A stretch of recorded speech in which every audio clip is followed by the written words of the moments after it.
Hello అండి, welcome to cherries food book.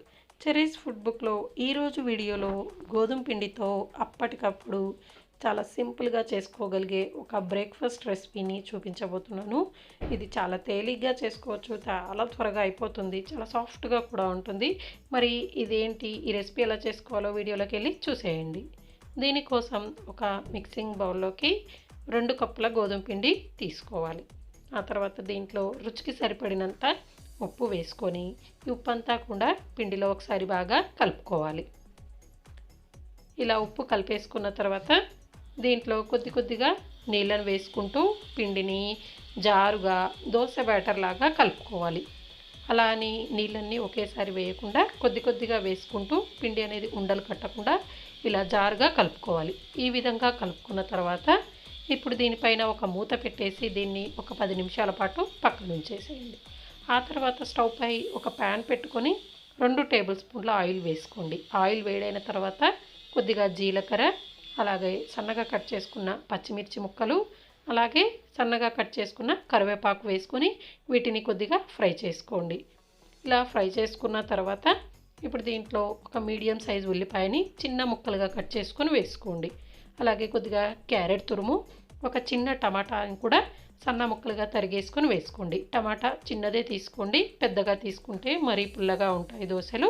ఇలా వేసుకున్న తర్వాత ఇప్పుడు ఈ కూరగాయ ముక్కలకు సరిపోయేంత ఒక 1/2 టీ స్పూన్ ఉప్పు వేసుకొని వీటిని హై ఫ్లేమ్లో ఒక 2 నిమిషాల పాటు ఫ్రై చేసుకోండి.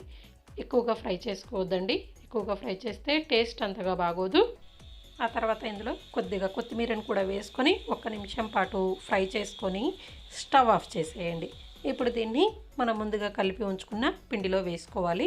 ఇదంతా చేసుకునేలోపు మనకి పిండి అంతా కూడా చక్కగా నాని 10 నిమిషాలు అనేది అయిపోతుందండి. ఇలా ఇందులో వేసుకున్న తర్వాత ఇప్పుడు దీన్నంతా కూడా ఒకసారి పిండిలో బాగా కలుపుకోవాలి. పిండిలో అంతా చక్కగా కలిసేలాగా కలుపుకోవాలి.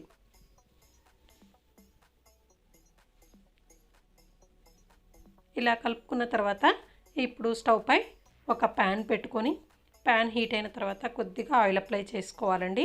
మరి ఎక్కువగా అప్లై చేస్తే పిండి అనేది చుట్టుకుపోతుంది. ఆయిల్ అప్లై చేసుకున్న తర్వాత మనం రెడీ చేసుకున్న ఈ పిండిని ఒక 2 గరిటెల వరకు వేసుకొని ఇలా లైట్గా స్ప్రెడ్ చేయండి. ఎక్కువగా స్ప్రెడ్ చేయొద్దు, ఇవి దోశల్లాగా పల్చగా రావు, కొద్దిగా మందంగానే వస్తాయి. ఇలా వేసుకున్న తర్వాత పైనుంచి కొద్దిగా ఆయిల్ వేసి మూత పెట్టేసి దీన్ని ఈ పైనున్న పిండి అంతా కూడా డ్రైగా అయ్యే వరకు ఉడికించుకోండి. చాలా త్వరగానే అయిపోతుందండి. ఇలా డ్రై అయిపోయిన తర్వాత మనం పైన వేసిన ఆయిల్ని ఇలా ఒకసారి స్ప్రెడ్ చేసుకోవాలి. స్ప్రెడ్ చేసుకొని దీన్ని మరొక వైపు కూడా తిప్పేసుకోవాలి. ఇవి వేసుకునేటప్పుడు ఫ్లేమ్ని హై ఫ్లేమ్లోనే పెట్టుకొని చేసుకోవచ్చండి. ఇలా ఇటు సైడ్ కూడా తిప్పేసుకున్న తర్వాత దీన్ని ఇటు సైడ్ కూడా చక్కగా కాలనివ్వాలి. ఇటు సైడ్ కూడా కాలిన తర్వాత దీన్ని ఒక ప్లేట్లోకి తీసుకొని మిగతా పిండి అంతా కూడా ఇలాగే వేసుకోవాలి. మనం ప్యాన్కి ఆయిల్ అనేది ప్రతిసారి అప్లై చేయాల్సిన అవసరం లేదండి. 2-3 దోశలకు ఒకసారి అప్లై చేసుకోవచ్చు. ఇలా మిగతా అన్నిటినీ కూడా వేసుకున్న తర్వాత వీటిని ఒక సర్వింగ్ ప్లేట్లోకి తీసుకొని ఏదైనా ఆవకాయతో సర్వ్ చేసుకోండి. చాలా టేస్టీగా ఉంటుంది. దీనికి సపరేట్గా చట్నీ చేయాల్సిన అవసరం కూడా లేదు. చాలా సాఫ్ట్గా, చాలా టేస్టీగా ఉంటాయి. బ్రేక్ఫాస్ట్గా చేయొచ్చు లేదా ఈవినింగ్ స్నాక్గా కూడా చేసి పెట్టచ్చు.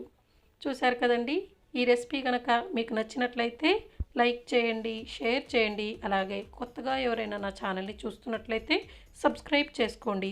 Thank you for watching.